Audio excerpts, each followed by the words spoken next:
Hi, I'm Allie Reynolds with Allie's Organics, and I'm going to show you how to set up your own compost pile. There's so many methods that you could use, but the first method that I'm going to show you is just simply finding a spot in your yard where you can put your compost pile, preferably closer to your garden so that you have easier access to get your compost and to dump your stuff.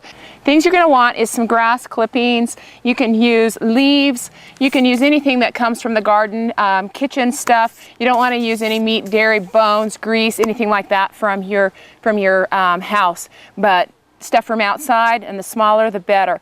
You want an area that's at least 3 by 3 so that you can make a pile that's 3 by 3 by 3, because that's the best way to do your compost pile. You could dig a pit to put your compost in. You could have some sort of a frame like this that you can throw compost in to keep it neat and tidy. These are just some ways that you can build or start your compost pile. You can use just stuff that's from your garden, and the simplest thing is just to start to layer to build your pile. So just grass clippings. You can layer it with stuff, other debris from the garden. You can add leaves to it. Then you're going to want to water this in. Don't water it once you've got a 3 by 3 heap, because the water won't go through. So you're going to want to water it with every layer that you put down. Say 6 inches and no more than that. You want to add water to it. To the consistency of a wrung out sponge. When you squeeze it, very little water should be coming out, otherwise it's slimy.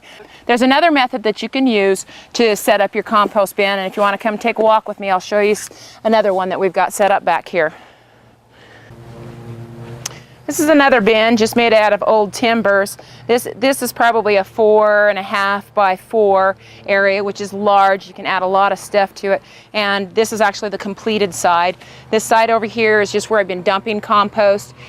This pile here is just not complete. It's about 140 degrees right now, and if I want to put some energy into this, I could actually come in here and flip it, and it will help heat it up just a little bit more. And you can see that some of it's starting to turn brown and break down. This one's rather dry, so we'll want to add water to it when we do flip it. And once that compost is full and this complete side is done, you'll see that it's not as pretty as what you see in a bag, but it is complete. It doesn't heat up anymore, and I can go ahead and till this into my garden. It adds tilth, and I love it. It works great. And then the top will be dumped into the bottom of this. Some other things that you could do is actually use some pallets. Do 3-sided pallets and then just throw in, and you wouldn't necessarily have to have these slats. It just keeps it a little bit neater. And I keep mine in the back to where it's not visible for people to see, because it's not the most prettiest thing in the world, but hey, it works and the garden loves it. So there's just a couple of things that you could do for your compost bin to set it up.